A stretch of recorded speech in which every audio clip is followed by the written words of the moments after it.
नमस्कार विद्यार्थियों, मैं अभिमन्यु गौड़ अभ्यास एकेडमी के इस YouTube चैनल पर आपका हार्दिक स्वागत करता हूं। विद्यार्थियों, आज भारतीय भूगोल में से एक नया टॉपिक अपवाह तंत्र को लेकर, जो कि सभी एग्जाम के दृष्टि से बड़ा ही महत्वपूर्ण है, और यह अपवाह तंत्र का जो टॉपिक मैं आपके सामने लेकर आ रहा हूं, मेरा प्रयास रहेगा कि मैं आपका इस टॉपिक में से सभी चीजों को प्रॉपर वे में कवर करूं, ताकि जो चीजें आपने नहीं सुनी है मैं आपको वो भी बता पाऊं, और वह अगर आप एग्जाम में आए तो हमें भी मजा आएगा, हमने कुछ आपको अच्छा पढ़ाया। चलिए आइए, अब आपको मैं पढ़ाता हूं अपवाह तंत्र का एक टॉपिक जिसका नाम है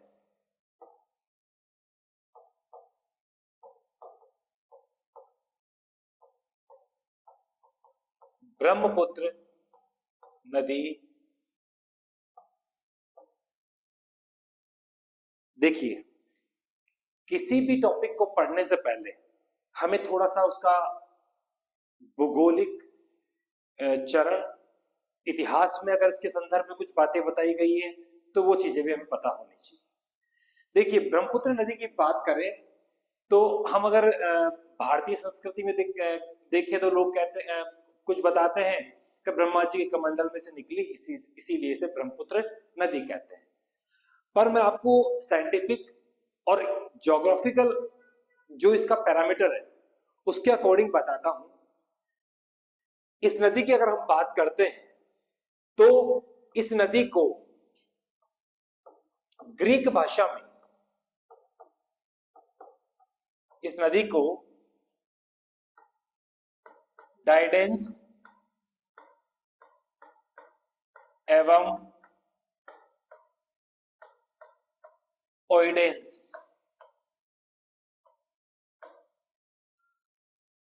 ग्रीक भाषा में इस नदी को डाइडेंस और ओइडेंस के नाम से पुकारा गया है। इसके अलावा हमारे संस्कृत साहित्य में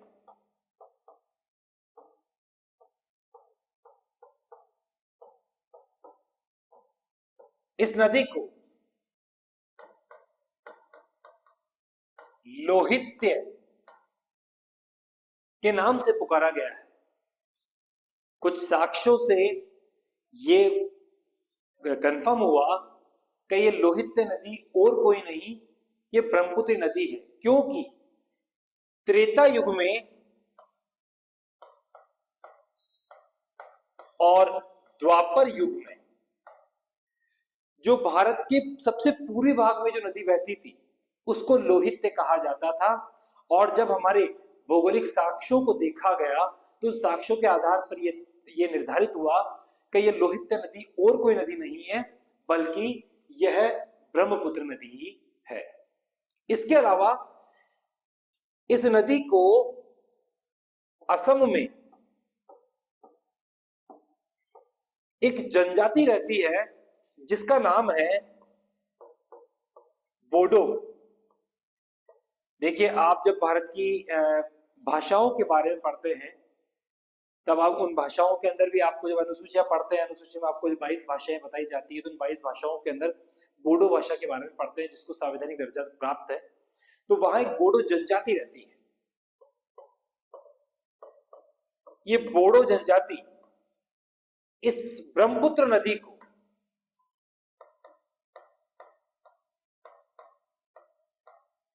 भूलम बुथुर के नाम से पुकारती है। ध्यान रखिएगा, एग्जाम में सवाल आ सकता है कि भूलम बुथुर किस नदी को कहा जाता है। तो भूलम बुथुर ब्रह्मपुत्र नदी को कहा जाता है, जिसका मतलब होता है गड़गड़ाहट की आवाज। क्योंकि जब यह नदी, हम इसका पूरा अपवाह क्षेत्र ढंग से पढ़ेंगे, पर बोडो का भूलम बुथुर कहने का कारण कि जब यह नदी असम के कुछ प्लेन मैदानों से निकलती है, कुछ चट्टानों से निकलती है, तो इसमें गर्गलिंग साउंड, गड़गड़ाहट की आवाज आती है और इस गड़गड़ाहट की आवाज को बोडो जनजाति अपनी लैंग्वेज में बुलंबुथुर कहते हैं। एक अच्छा एक तथ्य था जो मुझे लगा कि आपके सामने मुझे बताना चाहिए। इसके अलावा इस नदी के बारे में अगर देखा जाए तो इस नदी की कुल लंबाई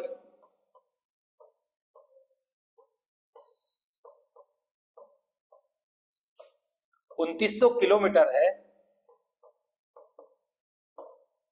और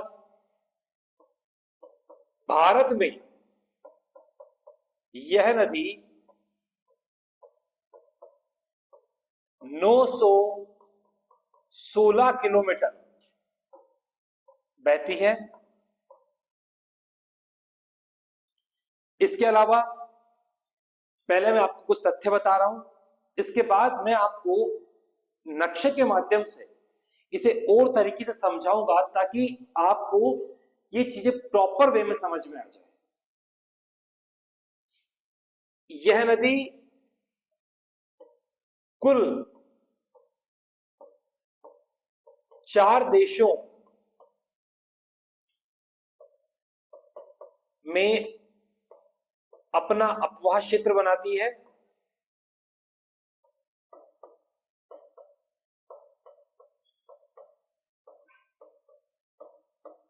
और वह 4 देश कौन से हैं? चीन, भूटान, भारत और बांग्लादेश। अब आपके दिमाग में आएगा कि सर भूटान के अंदर ये नदी कब निकलती है? हाँ, नहीं निकलती। ब्रह्मपुत्र नदी की मेन स्ट्रीम जो मेन शाखा है वो भूटान से नहीं निकलती, परंतु इस ब्रह्मपुत्र नदी की कुछ सहायक नदियां हैं जो कि भूटान से आकर इस ब्रह्मपुत्र नदी में मिलती है। तो जो सहायक नदियां इसमें आकर मिल रही है तो ये ब्रह्मपुत्र नदी का अपवाह क्षेत्र ही कहलाता है। इसीलिए ये 4 देश है, चीन, भूटान, भारत और बांग्लादेश। इसके अलावा हम बात करते हैं कि ये भारत में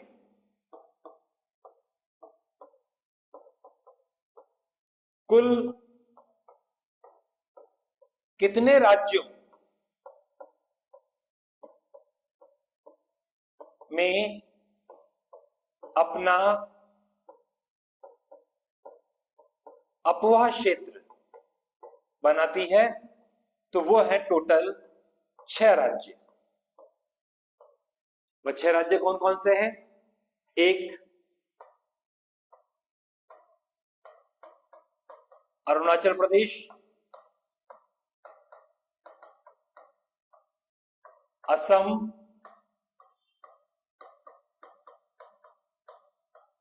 नागालैंड,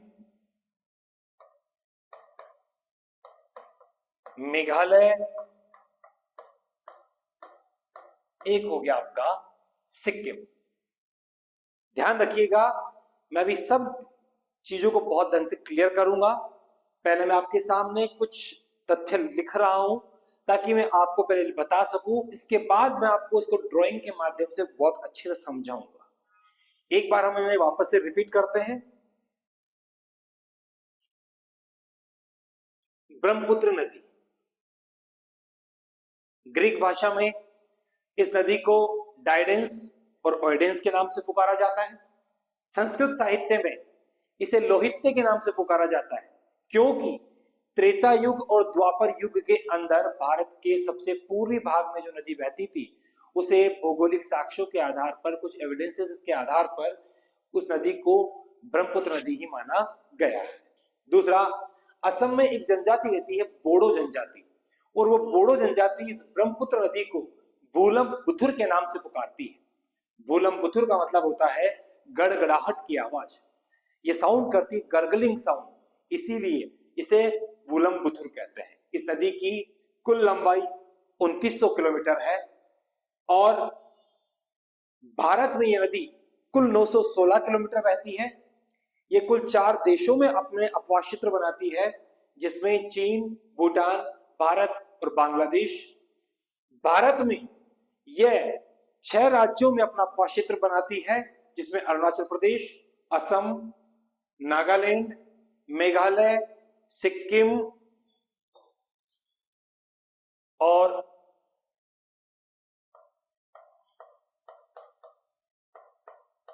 पश्चिम बंगाल।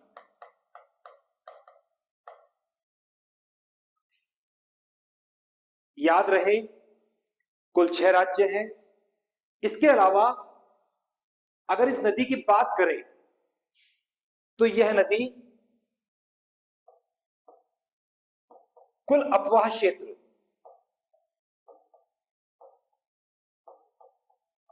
वह 5,80,000 वर्ग किलोमीटर का बनाती है, जिसका भारत में 1,94,413 वर्ग किलोमीटर है। ध्यान रखिएगा, इस नदी का कुल अपवाह क्षेत्र 5,80,000 वर्ग किलोमीटर है, जिसका भारत में 1,94,413 वर्ग किलोमीटर यह भारत में अपवाह क्षेत्र बनाती है। इस नदी के बारे में बात करें तो उत्तरी पूर्वी एशिया की सबसे लंबी नदी, ध्यान रखिएगा, उत्तरी पूर्वी एशिया की।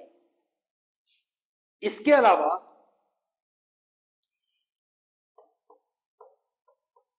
जल अपवाह की दृष्टि से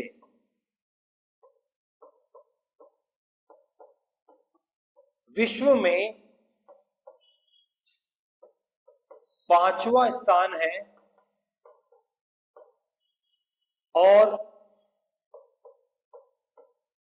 लंबाई में विश्व में 15वां स्थान। देखिए विद्यार्थियों, इसके कुछ महत्वपूर्ण जो तथ्य हैं मैंने आपके सामने पहले वो रखे हैं, ताकि हम जब इसको ड्राइंग के माध्यम से समझेंगे तब आपको ये तथ्य और आसान लगने लगेंगे। परंतु पहले हमें किसी भी चीज को पढ़ना हो तो उसके तथ्य पहले आपके दिमाग में होने चाहिए। याद रहे, कुल अपवाह क्षेत्र की बात की जाए तो 5,80,000 वर्ग किलोमीटर, भारत में 1,94,413 वर्ग किलोमीटर ये नदी कुल अपवाह क्षेत्र बनाती है। उत्तरी पूर्वी एशिया की यह सबसे लंबी नदी है। जल अपवाह की दृष्टि से विश्व में अपना 5वां स्थान रखती है और लंबाई में यह विश्व में अपना 15वां स्थान रखती है। आइए अब बात करते हैं हम इस नदी को उद्गम से लगाकर इसके अंत तक का जो इसका रास्ता है, अब इसे हम चित्र के माध्यम से समझने की कोशिश करते हैं। देखिए, मैं फिलहाल इसको एक नॉर्मल ड्राइंग के माध्यम से समझाता हूं, बाद में मैं इसे आपको मैप के माध्यम से समझाऊंगा।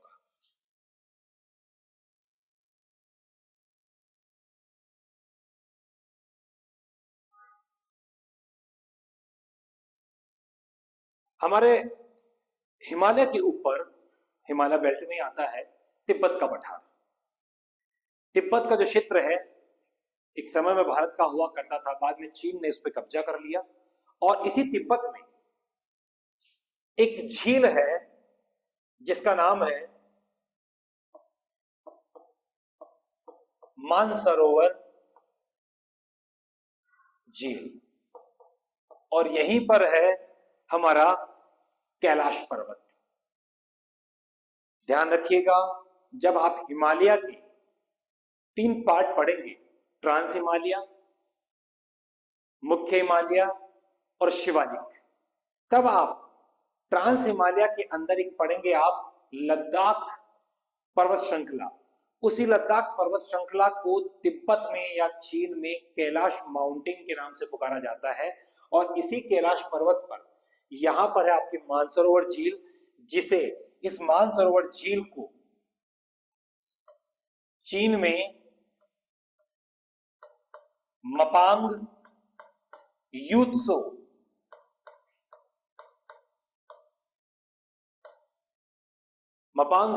कहा जाता है। अब देखिए, सबसे पहले बात करते हैं कि ब्रह्मपुत्र नदी का जो उद्गम है वो कहां से होता है।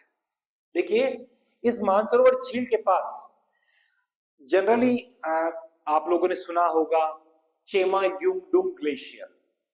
ये हम पढ़ते ही आ रहे हैं क्योंकि ज्यादातर किताबों में हमें इसके बारे में ही बताया जाता है। परंतु अगर हम बात करें ब्रह्मपुत्र नदी के उद्गम की, तो यहां पर आपको 3 ग्लेशियर के बारे में पता होना चाहिए, जिसमें पहला है आंगसी ग्लेशियर,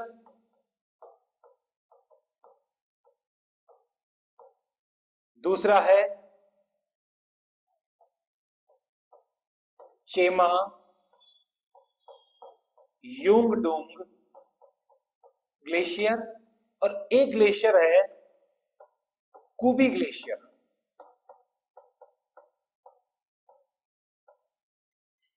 यह तीनों ग्लेशियर का जो पानी है वह मानसरोवर झील में आता है, और इन्हीं तीनों ग्लेशियर के जल स्रोत से जो नदी मानसरोवर झील से पूर्व दिशा में बहती है वही नदी ब्रह्मपुत्र है।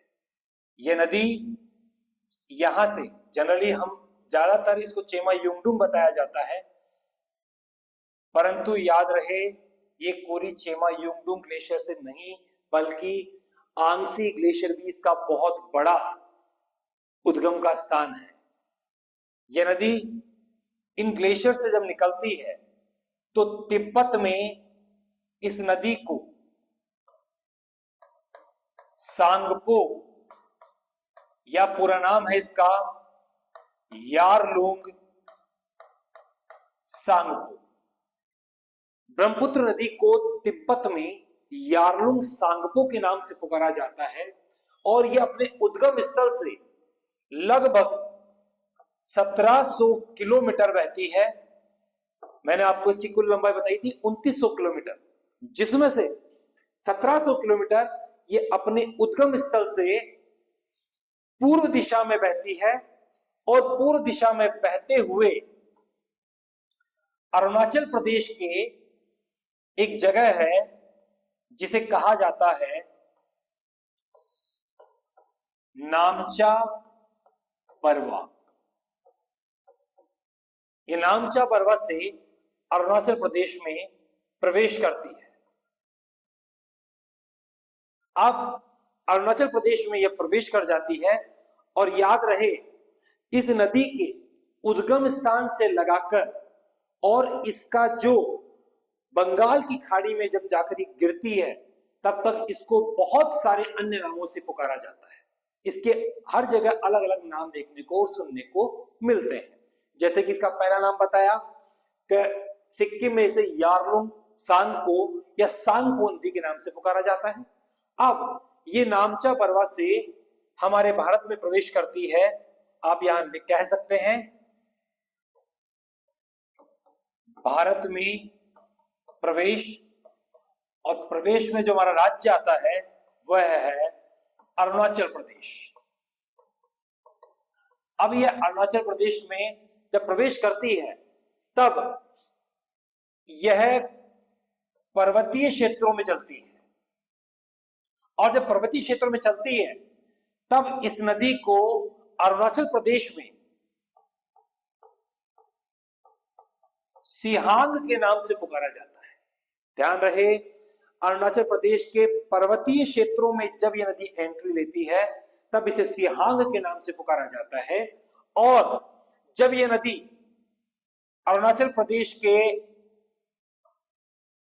मैदानी क्षेत्र में आ जाती है तब इस नदी को दिहांग के नाम से पुकारा जाता है। पर्वतीय क्षेत्रों में सिहांग के नाम से, और मैदानी क्षेत्र में दिहांग के नाम से। अब यह नदी लगभग अरुणाचल प्रदेश को पार करते हुए, और आप ये मान के चलिए कि मैं आपके सामने ये कुछ असम का एक पोर्शन बनाने जा रहा हूं। अब ये असम में प्रवेश करती है, और असम में जहां प्रवेश करती है वह जगह है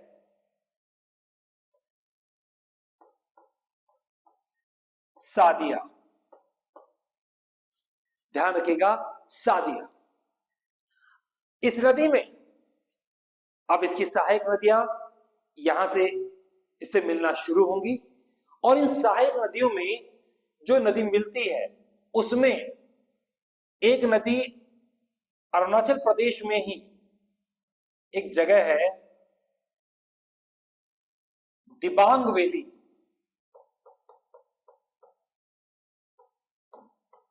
इस दिबांग वैली में एक नदी है जिसका नाम है दिबांग। ये दिबांग नदी इस नदी में आकर या सादिया में मिलती है।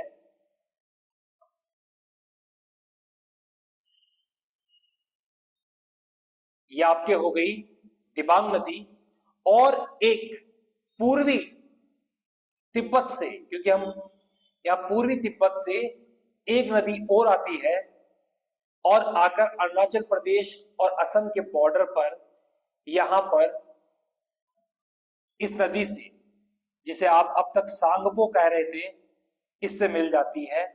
और इस नदी का नाम है लोहित नदी, जिसका उद्गम पूर्वी तिब्बत से होता है। और ये जिस जगह आकर मिलती है इस जगह को कहते हैं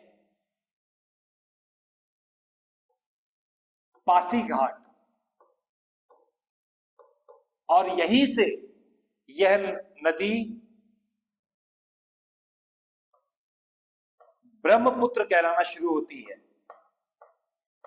ध्यान रखिएगा, जब इस नदी से इसके उल्टे हाथ की तरफ से, जिसे आप कहते हैं बायां हाथ, ये बायां हाथ से जब दिबांग नदी सॉरी और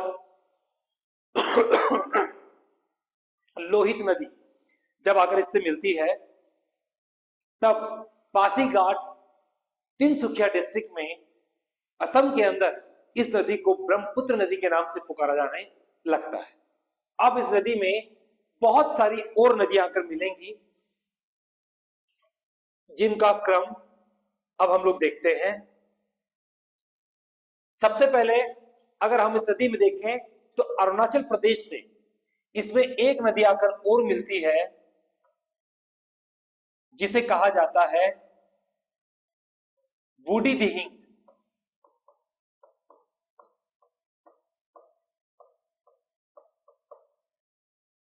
इसके बाद नागालैंड से इससे एक नदी आकर मिलती है, जिसे कहते हैं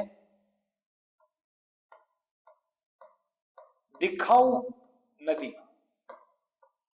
याद रहे, अभी मैं आपको जितनी नदियां बता रहा हूं वह सभी नदियां इसके बाईं ओर से या लेफ्ट हैंड से मिलने वाली नदियां हैं।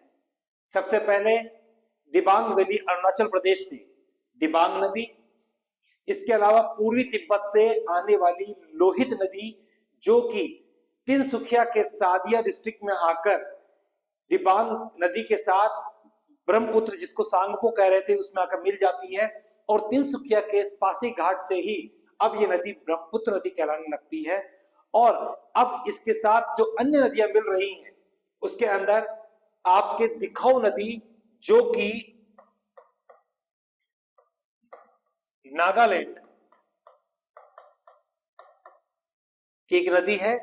इसी नागालैंड से एक नदी और आती है जो कि ब्रह्मपुत्र में आकर मिलती है, जिसका नाम है धनश्री। तो आपके नागालैंड से दो नदियां आकर मिल रही हैं, एक दिखाऊ नदी और एक धनश्री। इसके अलावा असम के नीचे है मेघालय, या मेघालय से एक नदी इसमें आकर और मिलती है जिसका नाम है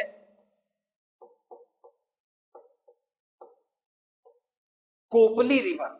जैसे कि मैंने बताया, मेघालय से कोपली नदी निकलती है और आकर ब्रह्मपुत्र में कोपली मुख में आकर मिल जाती है। अब देखिए, जब दिहांग रिवर, जिसको हम अरुणाचल प्रदेश के मैदानी भागों में सांगपो को दिहांग कह रहे हैं, अब ये दिहांग नदी लखीमपुर डिस्ट्रिक्ट सादिया इसको पार करके आगे निकलती है और लखीमपुर और डिब्रूगढ़ के पास ये दो भागों में बढ़ जाती है और दो भागों में बढ़ते हुए बीच में ये दो धाराओं में बंटकर अब ये एक बहुत बड़े नदी द्वीप का निर्माण करती है, जो कि विश्व का सबसे बड़ा नदी द्वीप है। और उस नदी द्वीप को हम कहते हैं माजुली द्वीप। अब इसे जिला घोषित कर दिया गया है असम का। और याद रहे, एग्जाम में कितनी बार सवाल आया, माजुली द्वीप कहां है? असम में। विश्व का सबसे बड़ा नदी द्वीप कौन सा है? माजुली द्वीप। तो अब ये आगे लखीमपुर और डिब्रूगढ़ के पास दो धाराओं में बढ़ जाती है, दो धाराओं में बढ़कर बीच के अंदर एक बहुत बड़ा एक नदी द्वीप का निर्माण करती है जिसे माजुली द्वीप कहते हैं। अब देखिए, मैंने अभी आपको जितनी भी नदियां बताई वह ब्रह्मपुत्र के बाएं हाथ से या लेफ्ट हैंड से मिलने वाली नदियां थी। एक बार हम वापस से और रिपीट कर लेते हैं। याद रहे, अरुणाचल प्रदेश में जब ये सांगपो नदी प्रवेश करती है तो पर्वतीय क्षेत्रों में इसे सिहांग कहते हैं, अरुणाचल प्रदेश के मैदानी भागों में इसे दिहांग कहते हैं। इसके अलावा इस नदी से अब इसकी जो सहायक नदियां उल्टे हाथ से या बाएं तरफ से या लेफ्ट हैंड से जो मिलने वाली नदियां हैं, उसमें सबसे पहले दिबांग वैली अरुणाचल प्रदेश से दिबांग नदी, पूर्वी तिब्बत से लोहित नदी, ये दोनों की दोनों नदियां सादिया में, जो कि तिनसुकिया का एक कस्बा है, वहां पासी घाट में आकर ये सिहांग या दिहांग नदी से आकर मिल जाती है, जिसे सांगपो तिब्बत में कह रहे हैं, उससे मिल जाती है और यहीं से ये ब्रह्मपुत्र कहलाती है। इसके अलावा अरुणाचल प्रदेश से ही एक नदी बूढ़ी दिहिंग, वह भी आकर इससे मिलती है, लेफ्ट हैंड साइड से मिलने वाली एक नदी। इसके बाद नागालैंड से दो नदियां, एक दिखाऊ नदी और एक धनश्री। दिखाऊ नदी दिखाऊ मुख, धनश्री धनश्री मुख, ये आकर ब्रह्मपुत्र में मिल जाती है। इसके अलावा मेघालय से एक नदी आती है कोपली, और कोपली नदी आकर कोपली मुख के अंदर असम में ब्रह्मपुत्र से मिल जाती है। ये आपके बाएं हाथ से मिलने वाली ब्रह्मपुत्र की सहायक नदियां थी। अब बात करते हैं हम इसके दाहिनी ओर से मिलने वाली सभी नदियां। देखिए, अरुणाचल प्रदेश से एक नदी निकलती है और यह नदी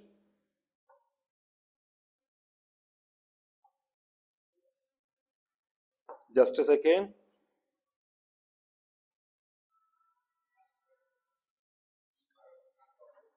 अरुणाचल प्रदेश से यह नदी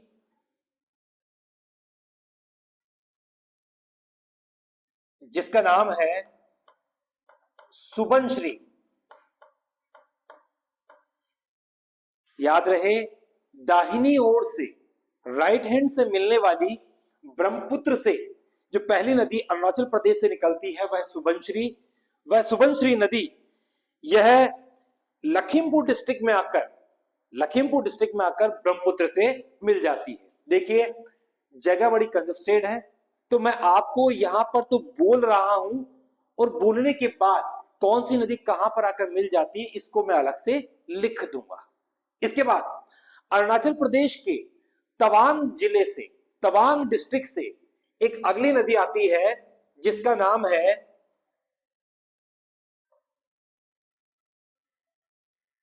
इसे आप कहते हैं भरोली या कामेंग नदी। तवांग डिस्ट्रिक्ट से, जो कि अरुणाचल प्रदेश का एक जिला है, वहां से भरोली या कामेंग नदी यह आकर असम के अंदर, याद रहे भरोली को ही कामेंग नदी कहा जाता है, और यह असम के अंदर तेजपुर नामक स्थान पर ब्रह्मपुत्र नदी से मिल जाती है। अब देखिए, हमारा एक छोटा सा मित्र देश और है भूटान। इस भूटान से एक नदी आती है,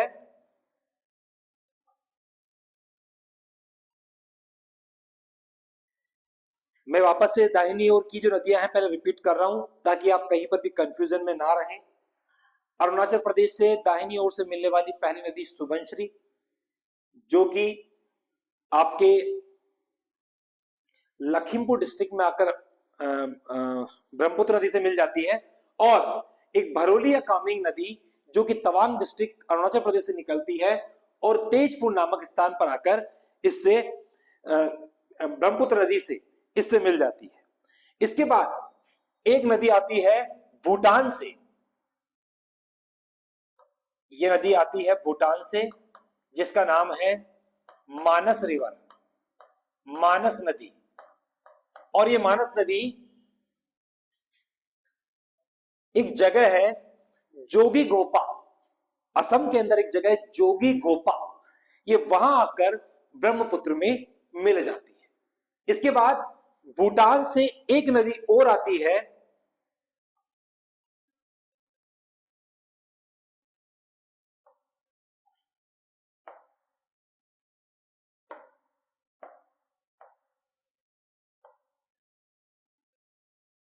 इस नदी को कहते हैं संकोश, संकोश नदी।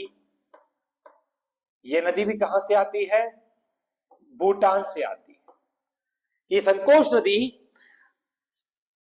असम में आकर, और एक जगह है जिसका नाम है धुबरी, ध्यान रखिएगा धुबरी, और धुबरी स्थान पर आकर ब्रह्मपुत्र नदी में मिल जाती है। इसी संकोश नदी का दूसरा नाम गदाधर, ध्यान रखिएगा, इसी संकोश नदी का दूसरा नाम गदाधर है। अब देखिए, धुबरी से सादिया, ये जो पॉइंट था मिलन का, लोहित का और दिबांग नदी का, ये जो पॉइंट है, ये पॉइंट पासीघाट, ये सादिया में एक जगह पर पड़ता है। तो यह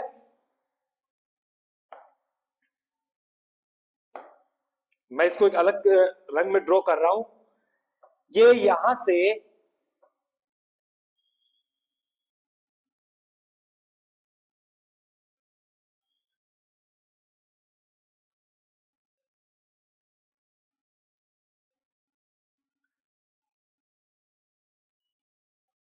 सादिया से धुबरी तक, सादिया से धुबरी तक भारत का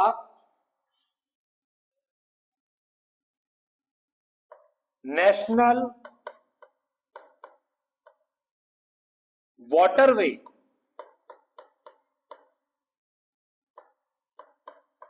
टू, गंगा नदी पर भारत का नेशनल वाटरवे 1 है, और धुबरी से सादिया तक नेशनल वाटरवे 2 है। यह भी एग्जाम में पूछा जा चुका है कि भारत का जो राष्ट्रीय जल मार्ग सेकंड वह कौन से स्थान से कौन से स्थान तक है, तो वह सादिया से धुबरी या धुबरी से सादिया, यह नेशनल वाटरवे सेकंड है। अब देखिए, अब बात करते हैं हम लोग कि ये जो नदी है ब्रह्मपुत्र, अब ये ब्रह्मपुत्र नदी धुबरी के बाद गारो पहाड़ियों से, धुबरी के बाद गारो पहाड़ियों से दक्षिण की तरफ मुड़ जाती है, और दक्षिण की तरफ मुड़ने के बाद यह नदी बांग्लादेश में प्रवेश कर जाती है। कहां प्रवेश कर जाती है? बांग्लादेश में। और जैसे ही ये बांग्लादेश में प्रवेश करती है, और अब इस नदी का नाम ब्रह्मपुत्र की जगह जमुना हो जाता है। ध्यान रखिएगा, गंगा का पद्मा हो जाता है और ब्रह्मपुत्र का नाम जमुना हो जाता है। अब इसे दाहिनी ओर से मिलने वाली एक नदी और बची है जो कि हमारे सिक्किम से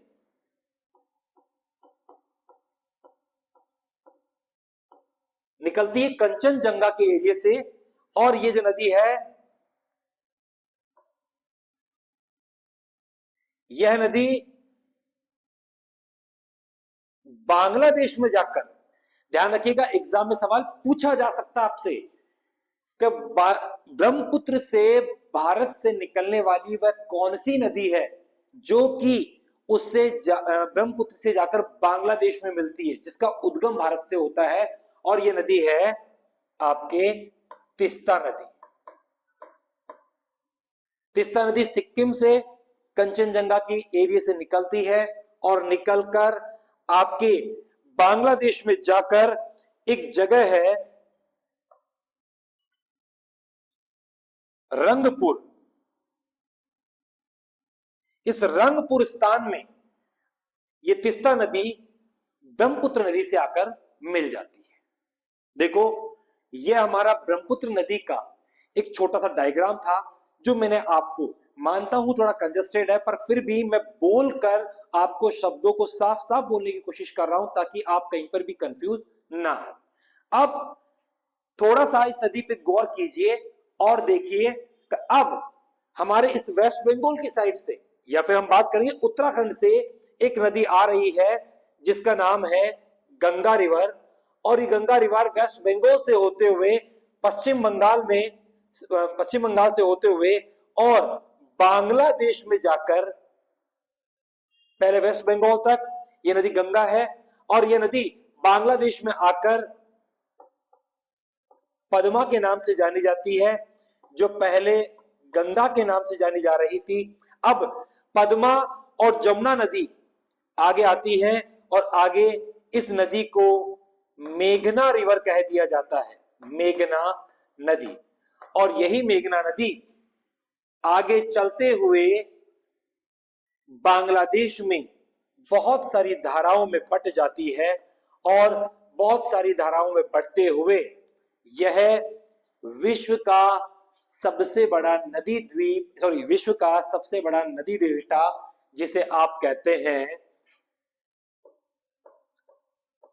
सुंदरवन डेल्टा, बनाती है। और सुंदरवन डेल्टा बनाते हुए यह नदी बंगाल की खाड़ी में गिर जाती है। देखिए, ये थी ब्रह्मपुत्र नदी को लेकर जो कुछ महत्वपूर्ण बातें, जिसको मेरा प्रयास था कि मैं आपको इस नदी के बारे में सिर्फ ऊपरी ऊपरी जानकारी नहीं दूं। सहायक नदियां सबको पता होनी चाहिए, पर सहायक नदियां कहां मिल रही है, साथ ही इस नदी के बारे में क्या क्या खास बातें बताई गई है। तो मेरा जो पूरा प्रयास था वो मैंने आपको समझाने की कोशिश करी और इस नदी को आपके सामने डायग्राम के माध्यम से इस चीज को मैंने आपके सामने प्रस्तुत किया। अब अगर हम बात करें इस नदी के लेकर, हाँ मैंने आपसे कहा था, सॉरी माफी चाहूंगा, कि ये जो नदियां हैं, जो राइट साइड से जो नदियां आकर मिल रही हैं, ये राइट साइड की नदियां कौन सी नदी कहां आकर मिल रही है, तो थोड़ा सा मैं आपको उसको लिख कर बता देता हूं ताकि आप लोग कहीं पर भी कंफ्यूज नहीं हो। हम बात कर रहे हैं इसके राइट साइड की। राइट साइड में इस पहली जो नदी है वो है सुबनश्री। सुबनश्री आपके निकलती है अरुणाचल प्रदेश से और यह ब्रह्मपुत्र से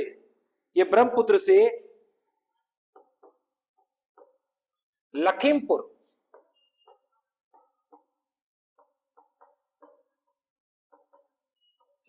डिस्ट्रिक्ट में ब्रह्मपुत्र से मिल जाती है। दूसरी नदी आपकी जो दूसरी नदी है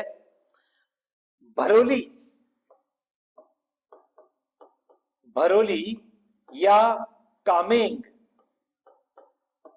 जो कि तवांग डिस्ट्रिक्ट अरुणाचल प्रदेश से निकलती है, और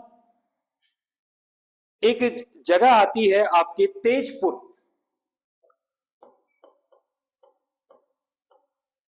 ये जितनी भी जगह बता रहा हूं सब असम में है। तेजपुर वहां आकर किससे मिल जाती है? ब्रह्मपुत्र से। इसके अलावा आपके तीसरी नदी जिसको आप कहते हैं मानस नदी, जिसे आप कहते हैं मानस, ये मानस नदी आती है भूटान से। और आपके असम के अंदर, आपके असम में एक जगह है जोगी घोपा, उसमें आकर यह ब्रह्मपुत्र से मिल जाती है। चौथी नदी संकोश, या जिसे कहा जाता है गदाधर, यह नदी जो कि कहां से उद्गम है? भूटान से। और यह नदी संकोश या गदाधर जो कि असम की जगह है दुबरी, वहां आकर ब्रह्मपुत्र से मिल जाती है। इसके अलावा मैंने आपको एक नदी और बताई थी राइट साइड से मिलने वाली, और उसका नाम है तिस्ता। यह बहुत इंपॉर्टेंट रह सकती है एग्जाम के परिदृश्य से। तिस्ता जिसका उद्गम तो होता है सिक्किम से। रंगपुर, रंगपुर बांग्लादेश में,